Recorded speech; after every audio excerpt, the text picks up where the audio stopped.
หลังจากที่เรารู้แล้วว่า Net Commerce คือการผ่อนแฮงหลายคนจะสงสัยว่าแล้วมันเฮ็ดเวียกแนวใดมันคือการขายเครื่องออนไลน์ทั่วไปบ่มื้อนี้เราจะมาเจาะลึกว่า Net Commerce ของ Voten แม่นหยังและมันจะเปลี่ยนชีวิตของเจ้าได้แนวใด Net Commerce ย่อมาจาก Networking ผสมกับ E-commerce มันคือการเอาพลังของเครือข่ายมารวมกับความง่ายของโลกออนไลน์ปกติเฮาซื้อกินซื้อใช้อยู่แล้วแม่นบ่แต่ที่ผ่านมาเฮาจ่ายเงินไปแล้วได้แต่สินค้าแต่ในระบบ Net Commerce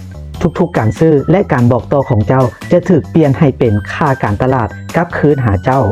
วิธีการง่ายๆแบบนี้ 1. เปลี่ยนบ่อนซื้อจากที่เคยซื้อสินค้าเบิ่งแยงสุขภาพทั่วไปมาซื้อผ่านแพลตฟอร์มของ Voten ที่มีนวัตกรรมคิงดัมระดับโลก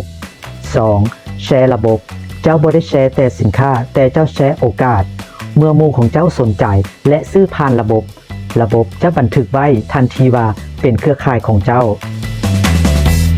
3. ขยายตัว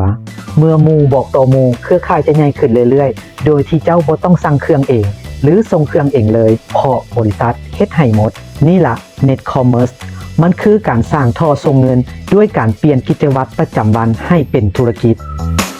เจ้าบ่ต้องเป็นนักขายมืออาชีพเจ้าก็เฮ็ดได้แล้วเป็นหยังต้องแมน Voten และ Kingdom มันพิเศษแบบใดพบกันในคลิปหน้า